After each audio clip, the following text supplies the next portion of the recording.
All right, guys. So, welcome into Let's Talk Television, episode 7, the live show, of course, where we discuss TV news every week here on Saturday, usually Saturday afternoon or evening, somewhere around there.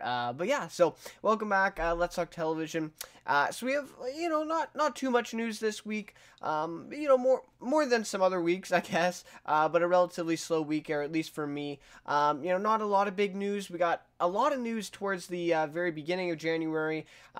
Game of Thrones, Stranger Things, all the big news about the series coming up in 2019. We received premiere dates and all that stuff already. And so now we're just kind of getting the little news, and of course tons of new shows coming up in the next 2 or 3 weeks that I'm going to be checking out. Also doing reviews on my review channel, Chatterbox Reviews. So yeah, a lot of new shows, including True Detective, that's running right now, which I'm really enjoying so far. So anyways, like I said, so of course we'll talk about that news there, and then also I'm going to my weekly notables from this week, talk about True Detective in that segment a little bit, and also if you guys have any questions, comments on any or all of this news as we go along, I appreciate those of you who are tuning in live right now. If you want to put that in the live chat as we go along, love to discuss with you guys, interact a little bit there. And if you're watching afterwards, totally fine. Understand it. It's tough to, always make the times that we do these live streams here. So, if you're watching afterwards, leave a comment or something like that. If you leave a question, definitely spend some time on it next week's episode, and answering that, discussing that a little bit more as well. So anyways, guys, if you like this episode, or you like what you're seeing, please consider subscribe to the network as well. Future episodes, like I said off the top, weekly episodes. So this one's every Saturday. We also do movie news show on Mondays.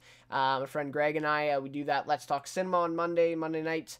And then also we're working with the Walking Dead show right now, Walker Talk. We haven't done it in a couple weeks just because the show's not on right now. Not a lot of stuff to talk about, but we're also going to be establishing some other shows for some big series coming out this year. So please stay tuned. But anyways, without any further ado, let's get in then to the news this week for television news. And like I said, relatively slow week, but just right off the top here, our spotlight for this week, if you couldn't tell already, with the title and the thumbnail of this episode, is Suits. So I'm a big Suits fan. Been a fan, I would say. I've been watching live ever since around season 4. And so, I put it at about 3.5 to 4 years now. I've been watching Suits. I think I started Walking Dead the year before or the same year. So anyway, Suits and The Walking Dead are kind of hand in hand for me when I think of kind of, original, shows that I really got into. So really love Suits. And this news this week's a little bittersweet for me, and a lot of Suits fans as well. If you don't watch Suits, I'm sure you've heard of it. Whether or not, you heard of it 2 years ago, or you heard of it just this last year with Meghan Markle. Everyone knew about Suits then after Meghan Markle's whole news about her leaving the show, and of course her going off and marrying Harry, and becoming the princess. Is that what she is? She's the Duchess or something right now, but anyways, maybe she's in line to be the princess or something. Anyways, so Suits been run for 8 seasons, right? And so this news, Suits renewed for 9th and final season on USA Network. So this broke this week, huge news, and to me this was the biggest story of the week. So this article is from Variety, so we're going to take a look at this article here, read some of this stuff. I thought a very, very, thoughtful and well-hearted comment here from Aaron Korsh, the showrunner. So we'll read a little bit of that as well. So anyways, let's get into it. Suits renewed for 9th and final season. So, Suits has been renewed for Season 9 at USA Network, which will also be the show's last. The announcement comes ahead of the premiere of the back half of Season 8, which debuts tonight. So this was back on Wednesday. The final season of Suits will consist of only 10 episodes. The series, which hails from creator Aaron Korsh, has aired on the cable network since 2011. Yeah, Suits has played an instrumental role in our network's DNA for nearly a decade, said Chris McCumber, president of USA Network. I and everyone at USA Network sincerely thank Aaron Korsh, our partners at UCP, and the entire Suits family for their tremendous creativity, devotion, and support over a truly amazing run. So then also Gina Torres is also set to star in a spin-off centered on her character Jessica Pearson as she makes the move to Chicago. It was announced last week the spin-off will be titled Pearson. And I broke that news last week. Well, I didn't break it, but I discussed the news last week here on Let's Talk Television. Also made it into a clip as well on the channel, so you want to check that one out too. But that is big news there. It was named Pearson. So then, this is Aaron Korsh's comment, or a little bit of Aaron Korsh's comment. It was a long one, and I didn't want to read the whole thing, although I do really think it should have been read. But anyways. So Korsh says, though I know it isn't true, it seems like only yesterday USA Network took a chance on an unestablished writer's very first hour-long script. These days, that's not a common thing, but 47 years ago, when I first wrote the Untitled Korsh Project, nobody did it. Nobody except the people at USA. I look forward to engaging and hopefully sometimes delighting you with the final episodes. So that's basically the gist of his comments, but he also really great thank you to the fans, to the cast, the crew, and also his family in there too. Aaron, of course, is a hilarious guy. If you follow him on Twitter, he interacts with fans a lot, and he just loves trolling the fans as well with all the stuff.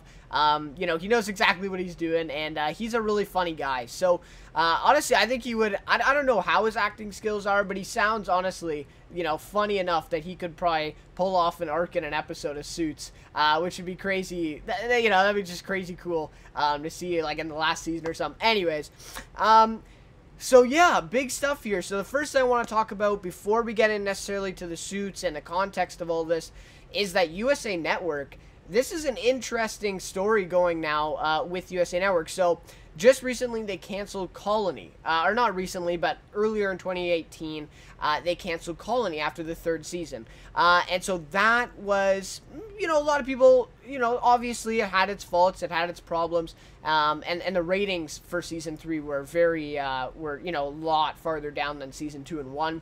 That's a series with Sarah Wayne Collies and, oh, what's his name now? Josh something. Anyways, I've only seen the first season, I think, or like parts of the first season.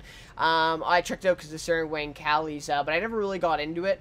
Anyway, so they canceled Colony, which to some people, you know, a lot of people liked it, and that was one of these USA Network shows that a lot of people knew about. They did a lot of marketing for, so that was one of the bigger ones. And then also, you know, even bigger than that is Mr. Robot is also ending with season 4 this year for USA Network. So for this news to come out and say, you know, well, Suits, we're renewing it for its final season. Mr. Robot is ending this year. Colony is ending, well, has already ended this year. We won't have another season of that this year. You know, you have some of these series. What's that other one on USA Network? You know, there's always those 4 kind of series that I think of. I think of Mr. Robot, Colony, Suits, and this other one. Trying to think of what it is right now. Wow, I'm forgetting what it is. Wow, what is that? No, I honestly forget. Wow. Anyway, so I think of these 4 series, and 3 of them now, I'm not sure about this other one, but, you know, I'm not sure how long it will last, but these 3 have now ended, right? They're now ending on USA Network. Suits may actually end in 2019. We're not sure how they're going to split up the 10 episodes. Usually they do 10 episode runs and then 6, so we'll have to see if it just ends up in 2019, just totally. And so, yeah, I mean, for USA Network, I think this is a big step in their next direction. They just picked up a spin-off for some part of a Jason Bourne universe. I forget the title right now, but that's also coming as well on USA Network. They did also just pick up a pilot, you know, Briar Patch or Briar Snatch or something like that. And so they're doing some new things now, and I wonder if this is kind of a new stage in USA Network's programming. You know, obviously Mr. Robots and Suits has been probably their 2 biggest series of late, and now both of them are ending in the same year. Obviously they got to get their ratings from somewhere now, and so obviously, you know, we'll have to see how that goes. Anyways, so that aside, let's go now to Suits. So, Suits Season 9. I made this point last week, actually, when I was talking about the Jessica spinoff. I said, Aaron Korsh is the creator of this spinoff now, right? The spinoff series, Pearson. It's hard to believe that he can do Suits for 16 episodes a year of Suits, and then also possibly 10 or 13 or maybe even 16 episodes of Pearson a year. It was just hard to fathom that one guy, the creator, could do that. Although I know he doesn't write every single episode, obviously. No network show really does, or no cable show does. But he still is a creator. He still has final say on pretty much everything, plot lines, characters, everything. And so, for him to do both, I just felt very challenging. And so I think this makes a lot of sense that Suits is ending, and that's also why they're now pushing the spinoff, and that's also why he's heavily, heavily involved with the spinoff, instead of just kind of pushing it off to someone else. So all in all, it does make a lot of sense, and if we weren't getting this spinoff, I would be kind of, more sad or more disappointed. But we are. And I think it's going to be a great opportunity, to bring to light a lot of things that we saw in Suits, but were never focused on as much in Suits. In that, I mean, I guess social justice a little bit, but again, we have seen that a lot with Suits and Mike. That was kind of a big part of his arc in the story. Social justice, a little bit of kind of backroom politics, the politics of law as well. We've seen little snippets and parts of that in Suits, but never really the focus of Suits. And so that's what Pearson, I feel like, is going to do. And to see Gina Torres on screen again, always awesome. Loved her in Suits as well. So anyways, it's just kind of a transition right now. It's going to be tough to see Gabriel Mock go, but I'm sure I am positive, guys, that he will be, probably a recurring role in Pearson. I don't see, Gabriel Mock just going off the grid, right, in this Suits franchise. I think he's sticking around. I still, obviously, then would like to see Patrick J. Adams return for Suits Season 9, and also maybe make an appearance in Pearson. That would be something cool. And, we might see some other, actors kind of cross over to Pearson. Some of the smaller actors, maybe, I wouldn't say Katherine Hagel, but, maybe we see an Amanda Schull, some of these, maybe Rick Hoffman, Lewis, I don't know.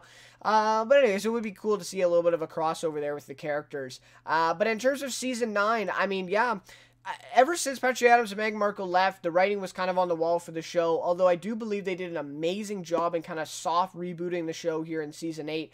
Honestly, I think they like, with their choices, the choices that they actually were left with, I think they did an amazing job with what they had, in bringing in Katherine Hagel, upgrading, Dual Hill, right? Upgrading Dual Hill, upgrading Wendell Pierce, upgrading Amanda Schull, bringing in a little bit more, a few more characters to replace two characters that were massive in the series. So anyways, like I said, the writing was kind of on the wall. We didn't think that this series was really going to last much longer without those two in it.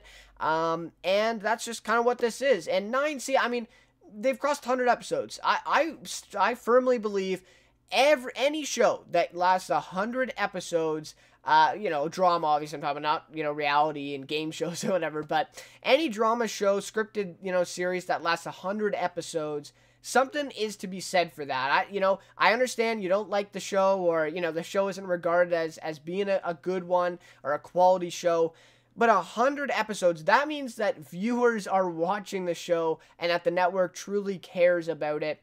And Suits did that in Season 7. So 100 episodes, they got to a 9th season. Some people were estimating a 10th season, but it doesn't look like that'll happen. In terms of the episode number, only 10 episodes rather than 16, which honestly I like. I think that's just a better format, instead of, we'll be back with the final 6 episodes for, about a month or 5-week runtime then for, 6 episodes. I like it. I think it's better, just 10 episodes. You finish up the season, you wrap it up. And again, this goes back to news I was talking about 2 weeks ago, when Suits was trying to get Meghan Markle to do a cameo. They're offering her like millions of dollars to do like a 2-minute cameo.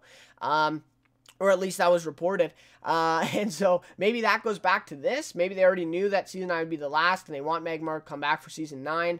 I think it's a must. Whether Meghan Markle is able to do that, wants to do that, we'll have to see. But I think that's a must. Even just a minute-long scene with her would be great. Again, Petra J. Adams returning, that would be great too. And obviously, everyone's talking about, okay, fine, we got the final season, but we better see Harvey and Donna get together, in this last 10 episodes. And I think it's going to happen. I mean, the whole 8 seasons have been really building up to that. We've already seen a lot of drama, right, with the season 7. Episode 10, Donna, right, and that whole thing, she kisses him and all that, so that was a big focus there, and now they've kind of, they've kind of, put that in the background right now, where the show is going, but I would love to see that picked up in season 9, and that would be a great ending, to see them together, to get Patrick J. Adams back, to get Meghan Markle back for a little scene. You bring back some of these more of these originals. I've heard Daniel Hardman returning in this second half of season 8, or this back half. Just some really, and Neil McDonough's coming back too. Like, really great stuff they're working with here. So anyways, Suits season 9, final season coming out probably by the end of this year. Suits will be wrapped up. And it's unfortunate, but again, like I said, it's bittersweet, right? I mean, we're getting another spin-off. It's been, 8 great seasons of television, and for a fan of Suits, I'm happy with this. Should they have ended with season 7 instead of, going a little bit farther here? Maybe. I mean, maybe you could definitely argue that. I would see you there. But ultimately, it all depends on how they end up doing this season 9 and how it turns out. So, anyways, guys, that's that news right there. Suits renewed for 9th and final season. I'll be looking forward to it. It'll probably be coming out in July, around July, unless they get a delay with the final season, but probably around July. They may even move it to fall then, just to finish up the run, but we'll have to see. Usually July is when they come back. But anyways, guys, Suits Season 9, final season, coming out this year. Alright, so now let's move on to the next topic here, and that is just kind of an interesting one. Not too influential, but just kind of cool. As a Walking Dead fan, gotta discuss anything Walking Dead. So here we go. This was from Deadline Hollywood.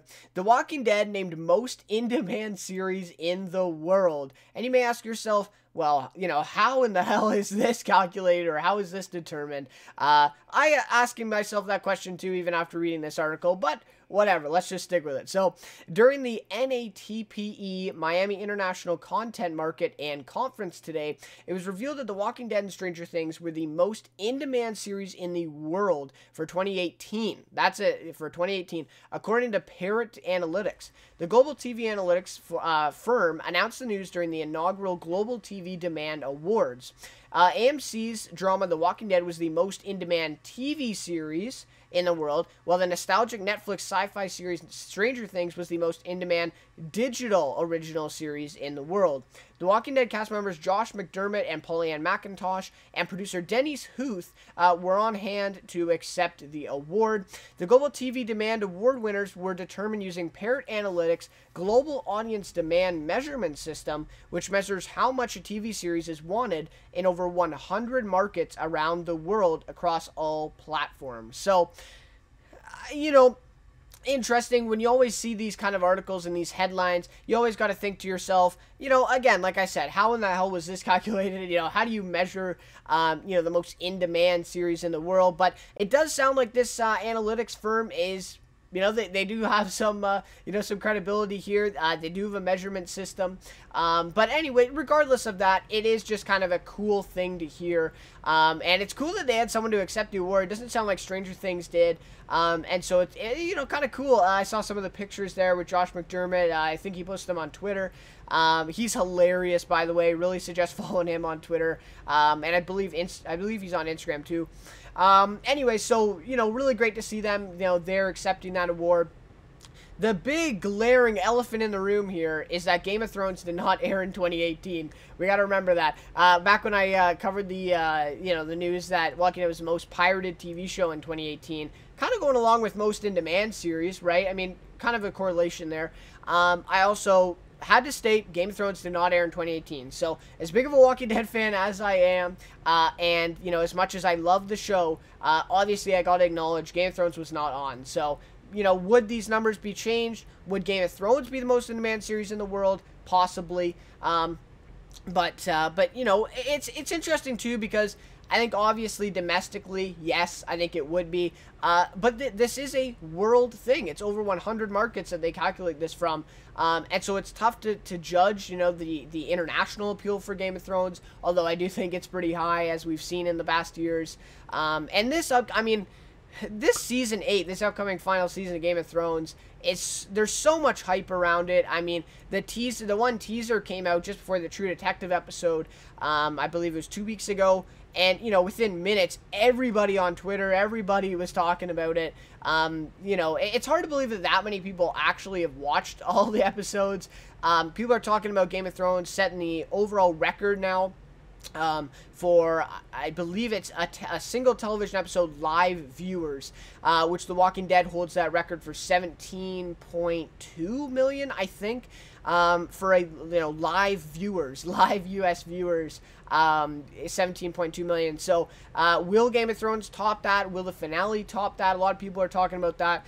So obviously that goes into this conversation with the most in-demand series in the world. But still, I think just an interesting kind of title to get, right? Most in-demand series in the world. That's pretty impressive. And obviously The Walking Dead, we've known that, right? We've known that for years, that this show has been one of the best cable shows, one of the best TV series in general, ratings-wise, popularity-wise, and everyone's saying, it's the dead, Walking Dead's dead, everything, the show is over, and all this, and it's still the most in-demand series in the world, so that proves, I guess, the haters wrong, if you will, there, and a lot of people are kind of taking pride in that. I see a lot of Walking Dead fans, kind of making fun and saying, well, it's still the most in-demand series in the world, even though the ratings are going down. And the most interesting thing that I found out of all that is that the ratings literally, I think it went down by 1,000 people or something, from the Rick's final episode to the next episode, which I thought was hilarious, because everyone was saying after Rick's episode, people were hating on it and all that, and people were saying the ratings would die, and then they went up. I think episode 7 went up from episode 5, so people are always going to talk, and I mean, people hate on Game of Thrones too. I mean, it's not just The Walking Dead. But, a lot of buzz going into, Game of Thrones final season, but also Stranger Things there too. So, anyways, obviously an honor to share that award with Stranger Things, and they win a digital series of the world, in the world. So that's an important distinction, right, between the two. But anyways, yeah, crazy stuff here. The Walking Dead, most in-demand series in the world. Really cool stuff here. All right, so now let's move on to the next topic here, which is a new FX series, a new limited series on FX. All right, so this one is from Deadline as well. FX sets premiere date for Fosse and Verdon. I think that's how you pronounce it. I don't think it's Fosse. I think it's Fosse and Verdon. Anyways, so this is a new limited series. We'll get into the article here, and then maybe I'll share my thoughts on this one as well. So, FX will premiere its Fosse and Verdon limited series on Tuesday, April 9th. The network announced today. So, Tuesday, April 9th. Production on the 8-episode series starring Michelle Williams as dancer and actress Gwen Verdon and Sam Rockwell as director-choreographer Bob Fosse is currently underway in New York City. That's the filming. Based on Sam Wesson's biography Fosse, the FX series chronicles the romantic and creative partnership between Broadway legends Fosse and his sweet charity star Verdon. Fosse Verdon will include Fosse's choreography, and says FX will explore the hidden corners of show business, the price of pursuing greatness, and the suffering inflicted in the name of art. Lin-Manuel Miranda will also serve as one of the executive producers of the show, so that's kind of key. And of course, the teaser trailer was released earlier this month for the series. So I'll get to that in just a moment. So anyways, so Tuesday, April 9th is when it'll be coming out. That's pretty much this news that they set a premiere date for it. Sounds really interesting. You got Michelle Williams, obviously great. I think the last thing I saw her was The Greatest Showman. And she was really great in that. And then Sam Rockwell just got nominated for the Oscar for Vice. So Sam Rockwell is on a hell of a run right now.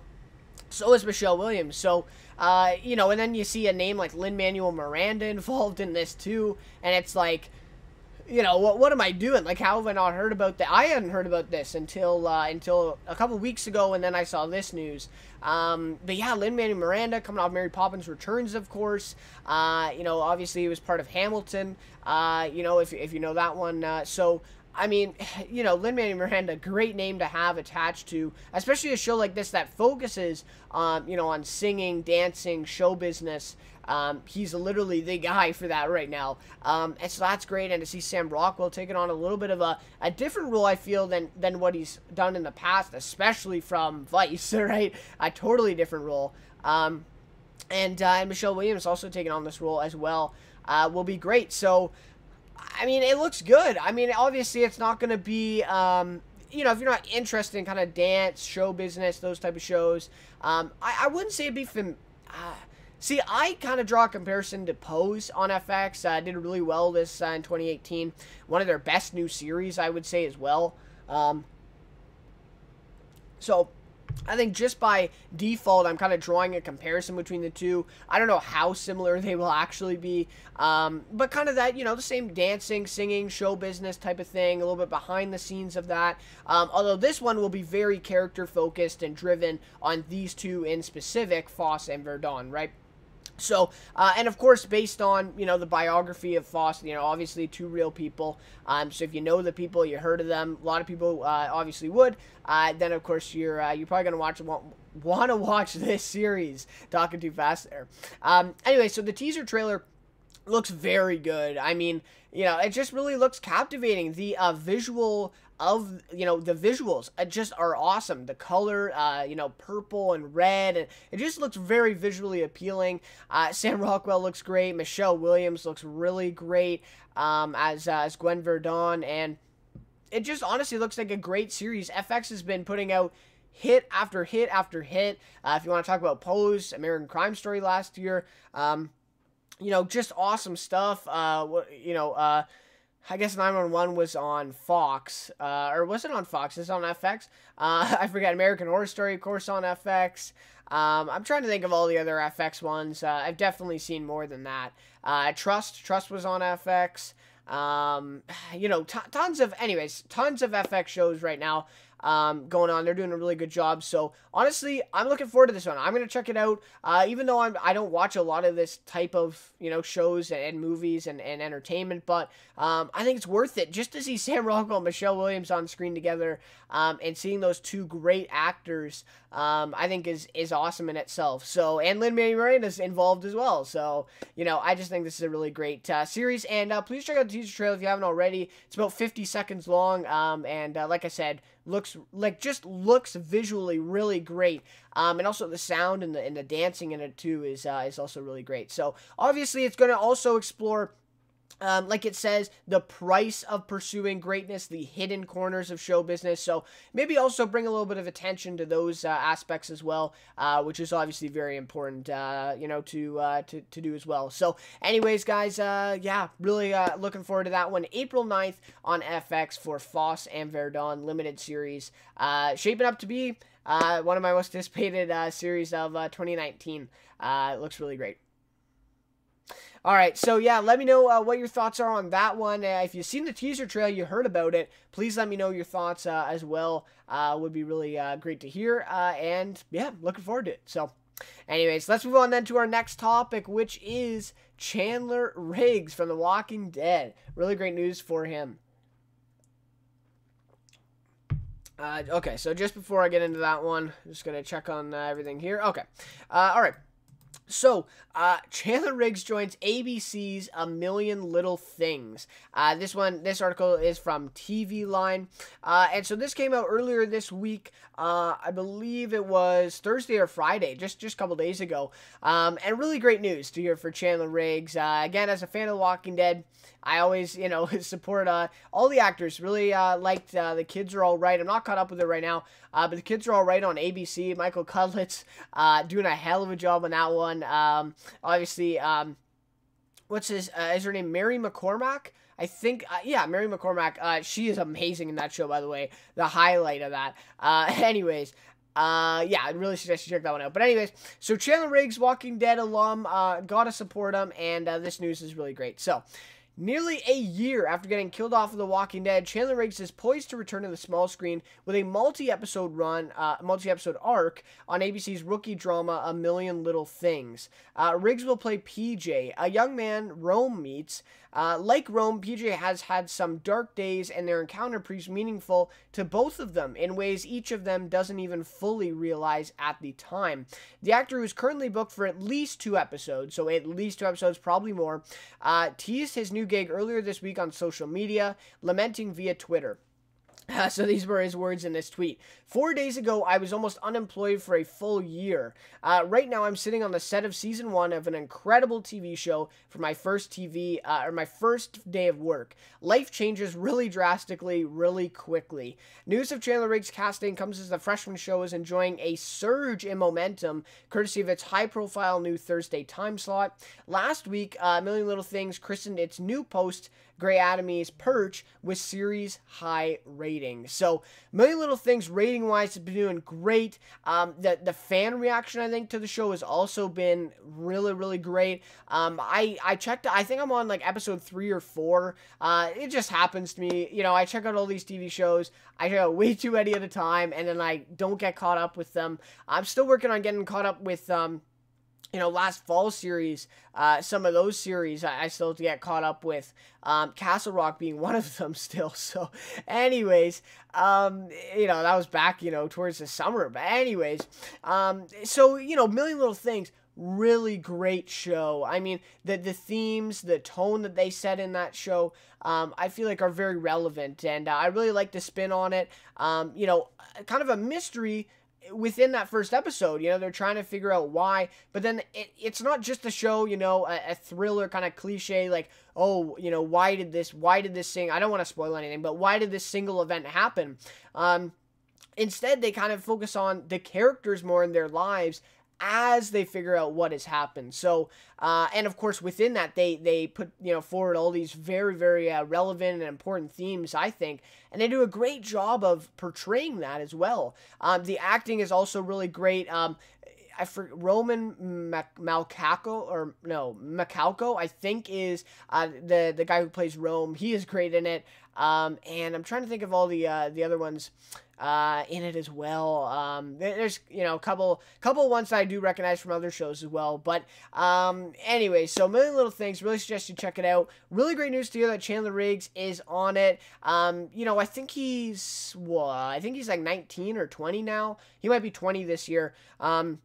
And so to hear, he's on the show, he's going to be getting these kind of older roles instead of, him being still playing, he was probably playing like a 15, 16-year-old kid on The Walking Dead still, right? He's a little bit too old for that role, and now seems like he's kind of, getting placed in these kind of more mature roles.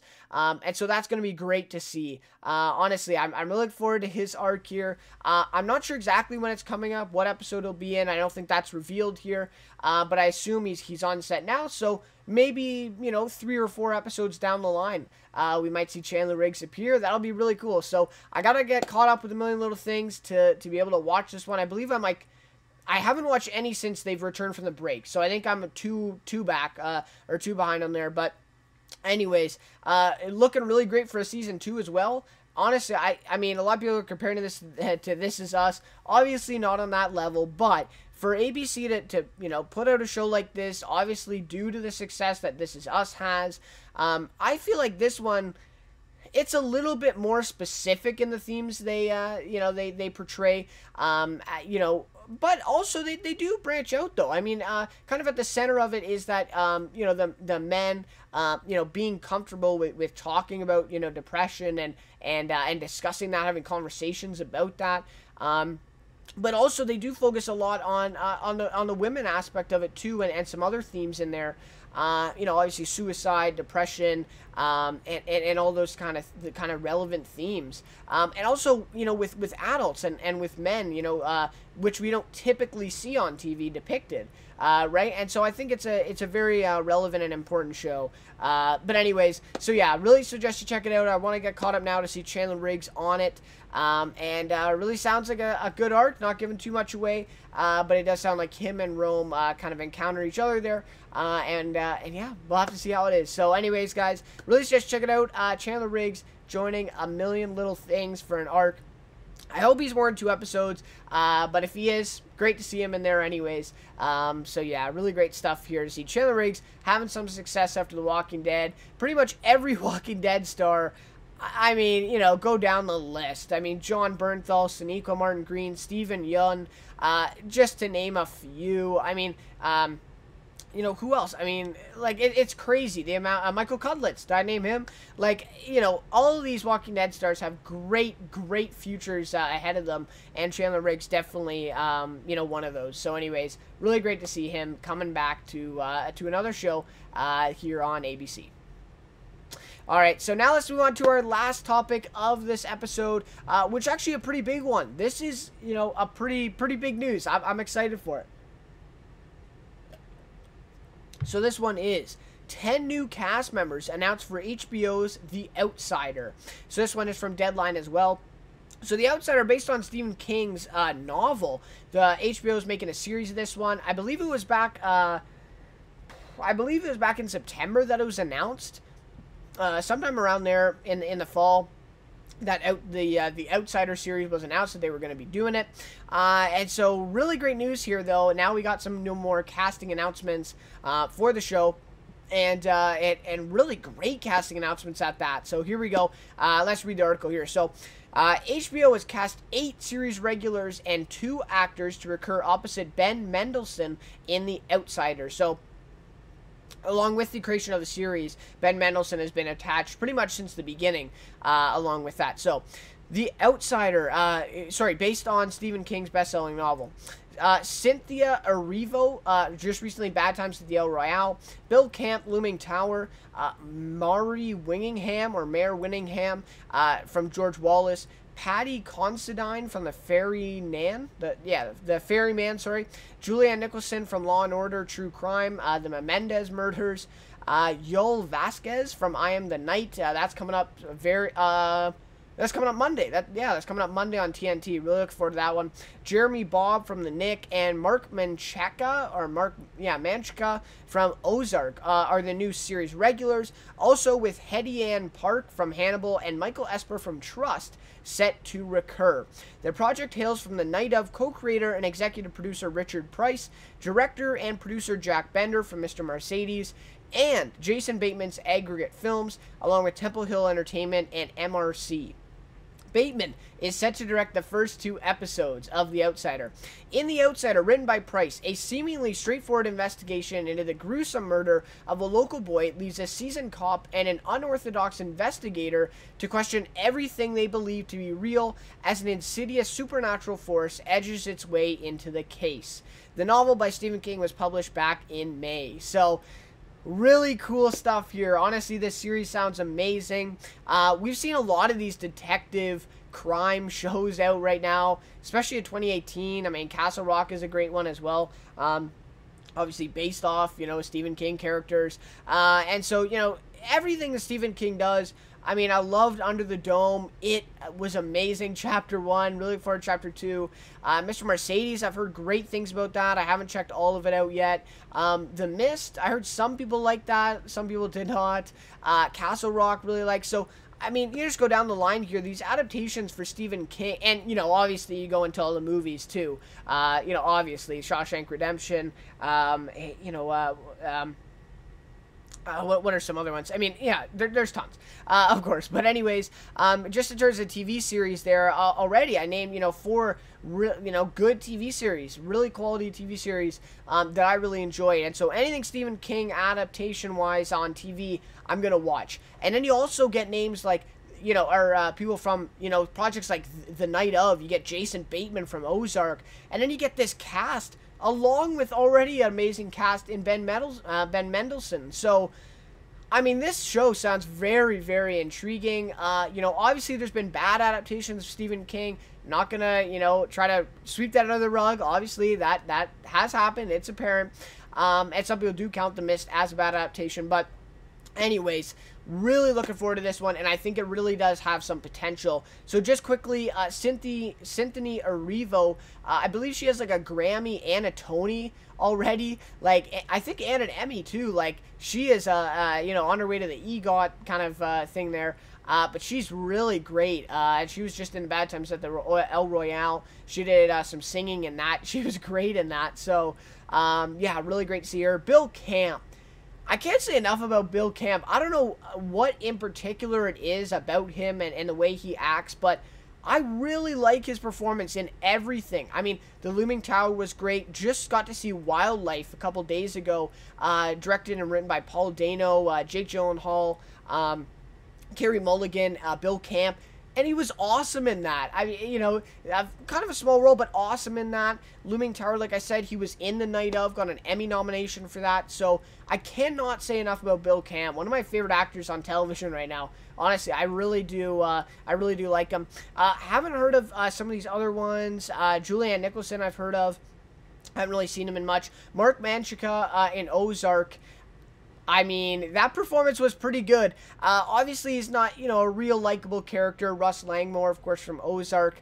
I thought he really gave a great performance. Him and Jason Butler Harner, obviously, with that story arc and that storyline, I felt both of them did a fantastic job in Season 1 of Ozark. And like I said, I mean, we do see him in Season 2, to be fair, in a couple of flashbacks. But, you know, he does die in Episode 9 of Season 1 in Ozark there. But, what was I gonna say? Yeah, sorry. To be fair, he wasn't a very likable character, right? You know, kind of, you know, you love to hate him kind of thing, right? Just because of the way he kind of went about his business.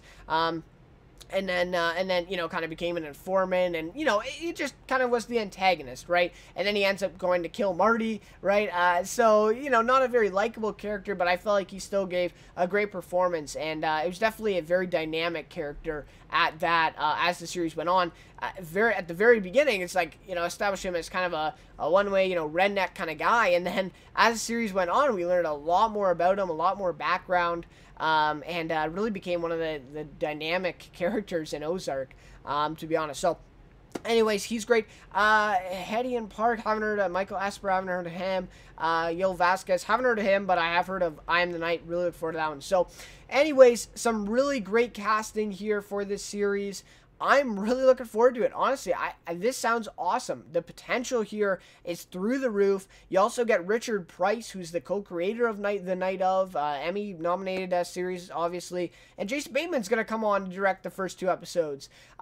So, you know, obviously you see these relations, right? You see Bill Camp from The Night Of, Mark Mancheka from Ozark, from Jason Bateman, right? So you see these little bit of relationships, kind of cool to connect those things.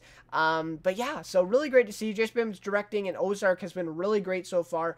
So I do definitely trust him with this series. So anyways, we're not sure when this one is coming out. Maybe, you know, hopefully in 2019. But yeah, I'm really hyped for it, man. Honestly, I mean, I didn't know much about this series. Obviously, I heard about it when it was kind of established. And of course, we still don't know when it's coming out, but I would guess 2019. So in that, I mean, probably one of my most anticipated now as well. Like I said off the top, love Stephen King. Love a lot of his adaptations in TV shows or movies. Wow, this sounds really great, and the cast is awesome. So, anyways, guys, really look forward to this one. HBO's The Outsider. You know, definitely going to be staying tuned on this one. Keeping up with updates and hopefully a release date. If we get that in the next coming weeks or the next coming months, definitely be discussing that then.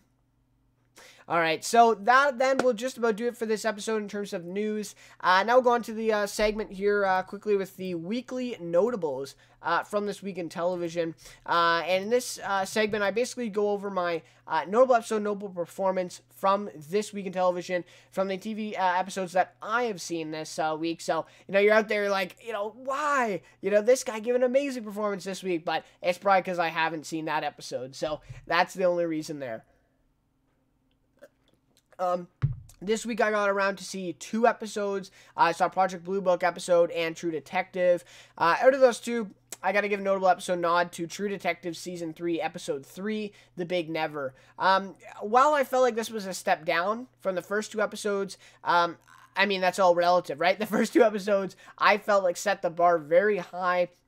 And so, to say Episode 3 is a step down, it doesn't mean it's bad, right? I still think it was a very good episode. Focused on a few other things. Obviously, the tone was very consistent throughout these first 3 episodes. But I feel like the pacing a little bit slowed down. We focused a little bit more on relationships and characters rather than the mystery per se. But yeah, and a couple things felt a little forced. But anyways, if you want to watch my review for True Detective, on Chatterbox Reviews, I have all 3 episodes up there if you want to check that out as well. But yeah, so my noble episode, True Detective. Noble performance from that as well, Stephen Dorff, from True Detective Season 3, Episode 3.